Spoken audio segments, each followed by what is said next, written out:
नमस्कार साथियों, बीए तृतीय वर्ष के हिंदी साहित्य क्लास में आप सभी का स्वागत है। हम आधुनिक काल पढ़ रहे थे। आधुनिक काल में अपन ने भारत हिंदू युग के बाद द्विवेदी युग का प्रारंभ किया था और द्विवेदी युग में अपन ने द्विवेदी युग महावीर प्रसाद द्विवेदी जी के नाम से जाना जाता था। द्विवेदी युग की प्रमुख घटना के रूप में सरस्वती पत्रिका के बारे में अपन ने पढ़ा था। उसके बाद महावीर प्रसाद द्विवेदी जी और मैथिली शरण गुप्त जी जो राष्ट्रीय कवि के रूप में जाने जाते, उनके बारे में अपन ने पढ़ा था। आज हम द्विवेदी युग के प्रमुख कवियों में अगले कवि की जानकारी प्राप्त करेंगे। तो द्विवेदी युग के प्रमुख कवियों में हम अयोध्या सिंह उपाध्याय हरिऔध पढ़ते हैं।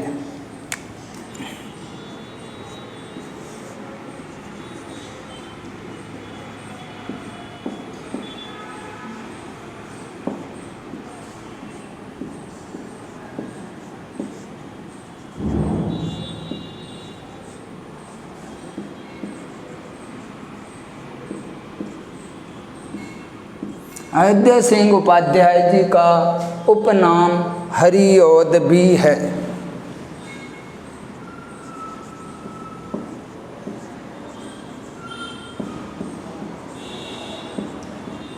इन्हें हरिऔध उपनाम से जाना जाता है।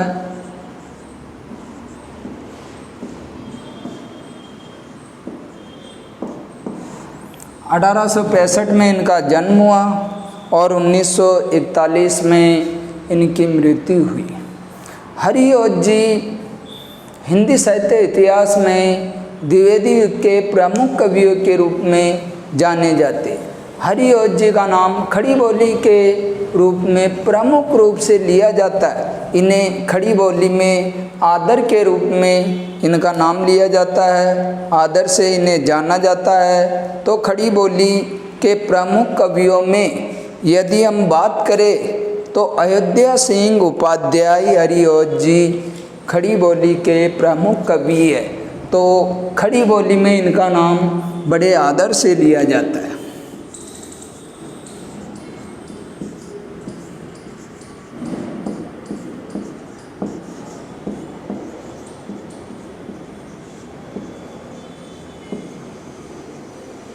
ये खड़ी बोली के प्रमुख कवि थे।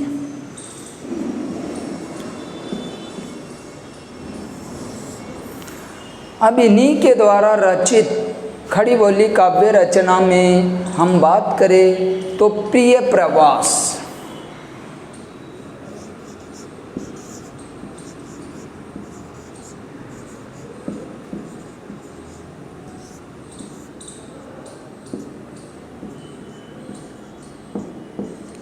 (1914) में लिखा गया इनका महाकाव्य था।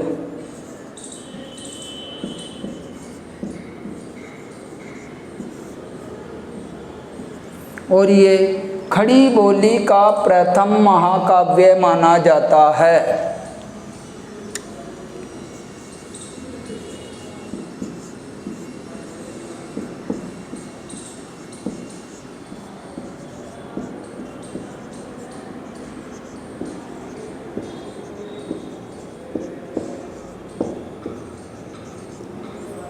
ये आपको ध्यान में रखना है।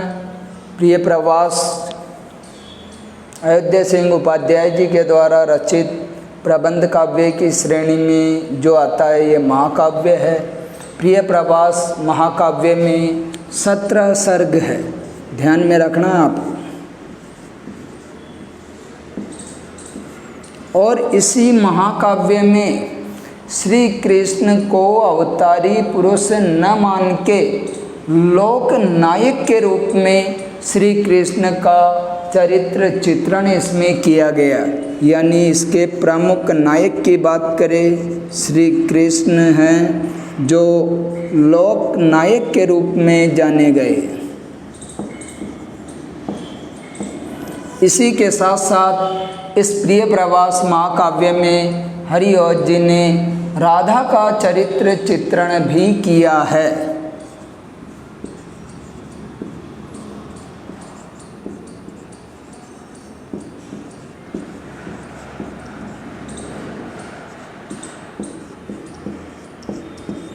और यही प्रिय प्रवास जो महाकाव्य है, इसके 12 सर्ग में यानी 12वें सर्ग में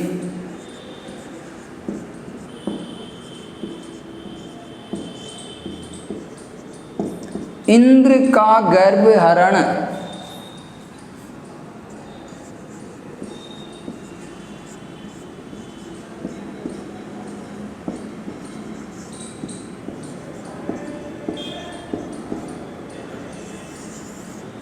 मंदाक्रांता छंद में इसका वर्णन है।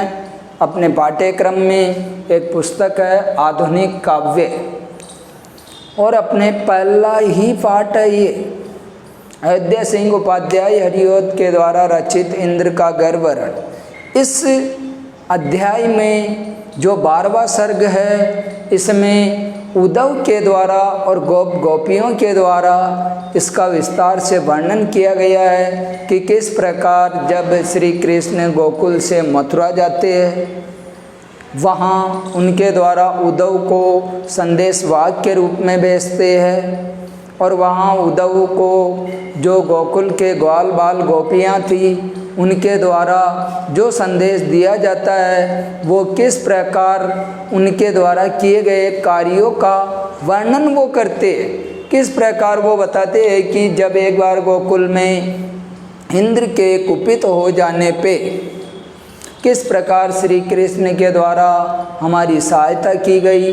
श्री कृष्ण ने जो दीन दुखी वृद्ध व्यक्ति थे, बालक थे, स्त्रियां थी, उनको किस प्रकार बड़े ही उमंग के साथ, उत्साह के साथ उन्होंने गोवर्धन पर्वत पे पहुंचाया, और किस प्रकार इंद्र का मानवर्धन किया था। तो ये सारा वृतांत प्रिय प्रवास के 12वें सर्ग में निहित है। इसी के साथ साथ प्रिय प्रवास में पवनदूती प्रसंग,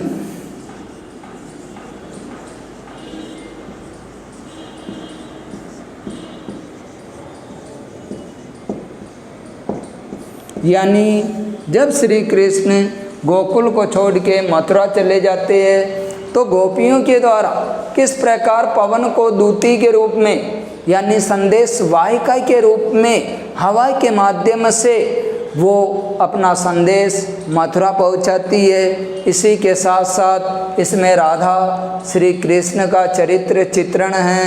ये सारा वृत्तांत इन्हीं के द्वारा रचित प्रिय प्रवास में दिया गया है, जो अपने खड़ी बोली हिंदी का प्रथम महाकाव्य भी माना जाता है। इनकी अन्य काव्य रचनाओं की बात करें तो इनकी अन्य काव्य रचना में वैदेही वनवास, पहली तो इनकी प्रिय प्रवास है, दूसरा महाकाव्य इनके द्वारा रचित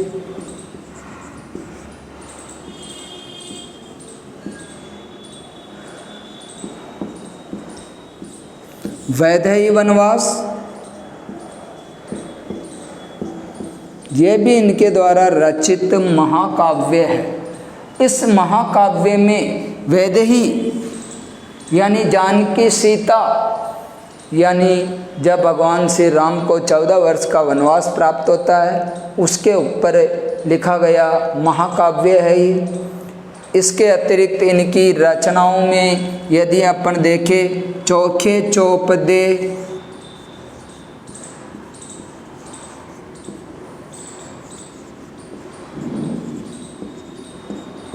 अगली रचना देखें चुबथे चौपदे,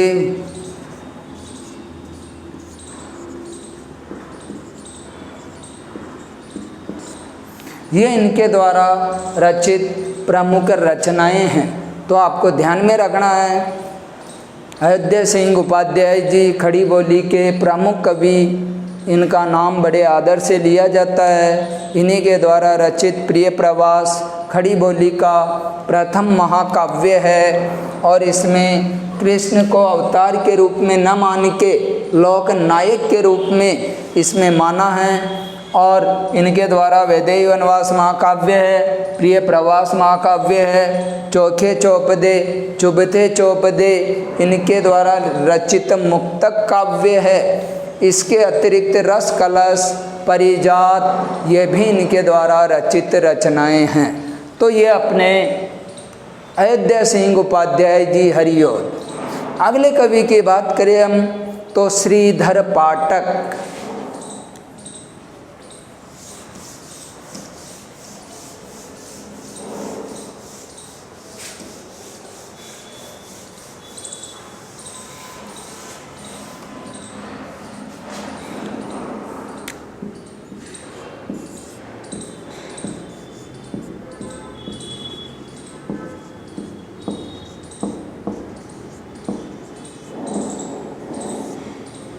स्वच्छंदवादी कवि के रूप में भी ये जाने जाते हैं श्रीधर पाठक जी। इनका जन्म 1859 में,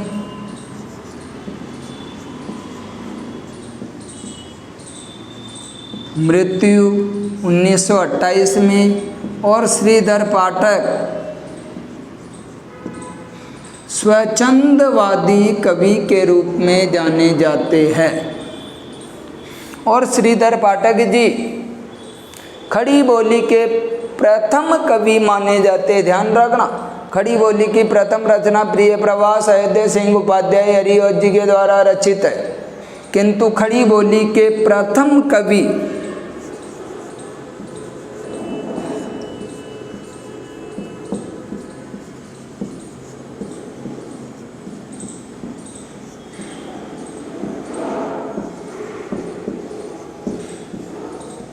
यदि बात आए, बहुत ही महत्वपूर्ण बात है, ध्यान में रखने योग्य बात है। खड़ी बोली के प्रथम कवि की बात करें तो खड़ी बोली के प्रथम कवि श्रीधर पाठक है।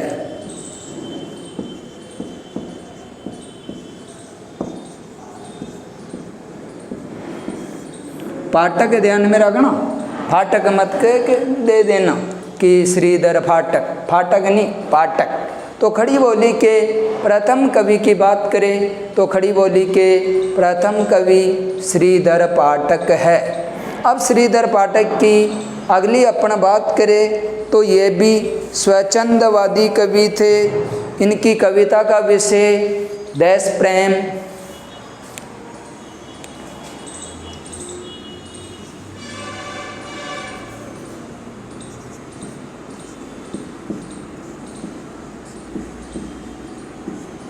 समाज सुधार,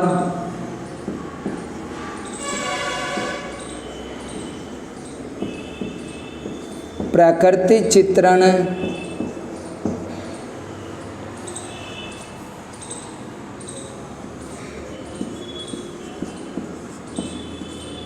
इनकी कविता का प्रमुख विषय था।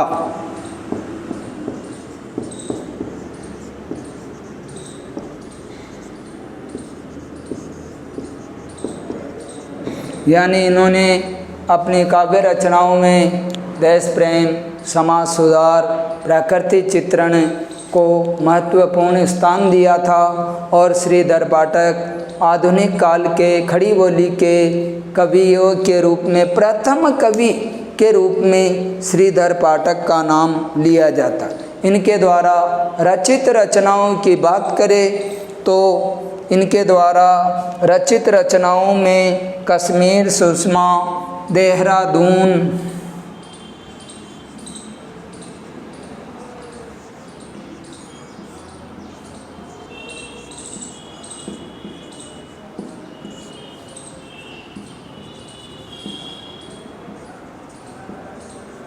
प्रमुख है। प्रारंभिक तौर पे ब्रजभाषा में रचनाएं करते थे, किंतु बाद में इन्होंने खड़ी बोली के रूप में काव्य रचनाएं इनके द्वारा की गई थी। अब अगले द्विवेदी युगीन कवि की बात करें तो अगले कवि के रूप में रामधारी सिंह दिनकर का नाम आता है।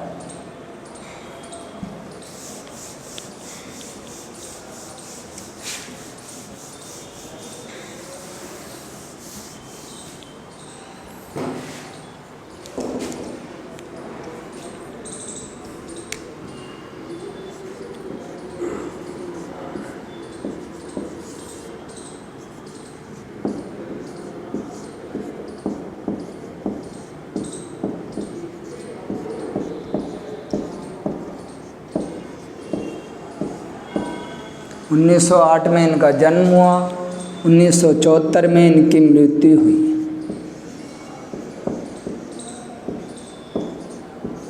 बिहार दरभंगा में इनका जन्म हुआ। माना जाता है सामान्य कृषक परिवार से थे, बहुत ही गरीब ये थे, किंतु इन्होंने मेहनत, लगन, काव्य प्रतिभा, देश प्रेम, राष्ट्रीयता के भाव के कारण इन्होंने बहुत उन्नतियों की ओर कार्य किया और रामधारी सिंह दिनकर जी द्वितीय राष्ट्रीय कवि भी कहलाते, हिंदी के द्वितीय राष्ट्रीय कवि, ध्यान में रखना।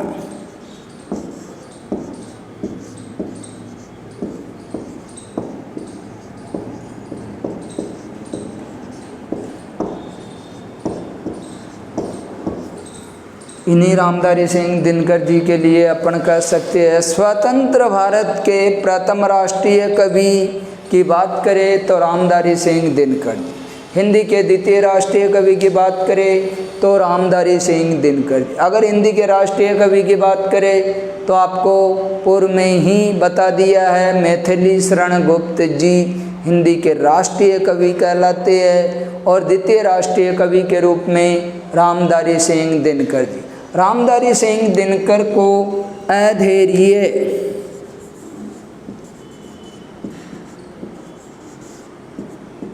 अनल, औदार्य, ओज,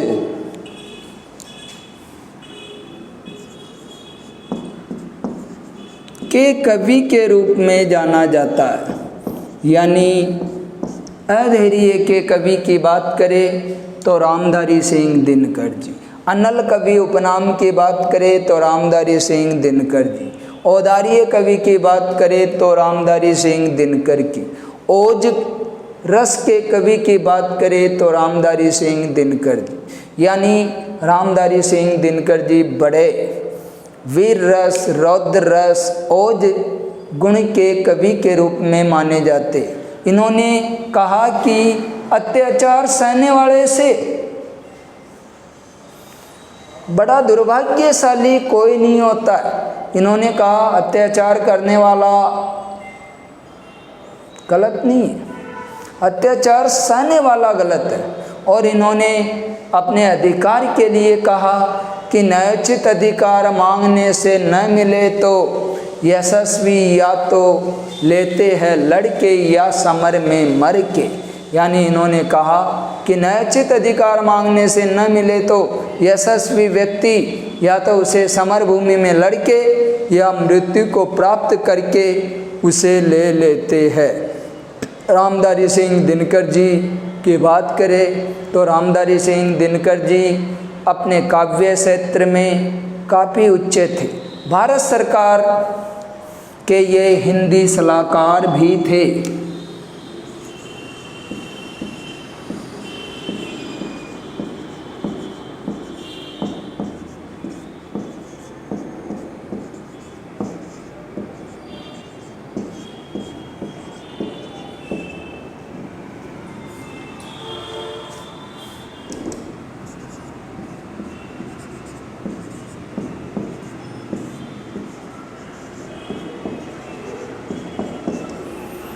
यानी ये भारत सरकार के हिंदी सलाहकार के रूप में भी जाने जाते हैं। इनका योगदान हिंदी के अंतर्गत बहुत महत्वपूर्ण माना जाता है। इनके द्वारा रचित काव्य रचनाओं की बात करें तो उर्वशी,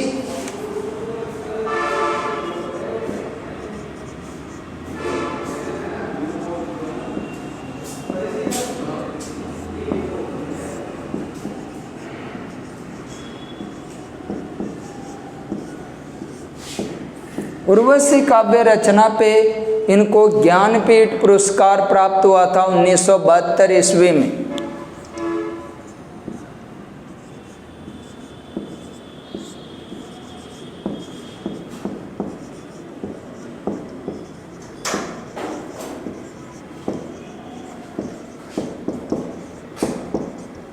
उर्वशी काव्य रचना में इन्होंने स्त्री पुरुष के यौवन का मनोवैज्ञानिक चित्रण इनके द्वारा किया गया था। उर्वशी जो इनके द्वारा रचित महाकाव्य भी माना जाता है। इस उर्वशी महाकाव्य पे इन्होंने स्त्री पुरुष के यौवन चरित्र चित्रण का मनोवैज्ञानिक दृष्टांत वर्णन इनके द्वारा किया गया था। तो आज हम रामधारी सिंह दिनकर की एक ही काव्य रचना जो ज्ञानपीठ पुरस्कार जिनको प्राप्त हुआ, आगे हम रामधारी सिंह दिनकर जी के अतिरिक्त जो द्विवेदी युग के प्रमुख कवि है उनकी जानकारी और द्विवेदी युग की प्रवृत्तियाँ यानी विशेषताएं हैं उनकी जानकारी हम प्राप्त करेंगे। धन्यवाद।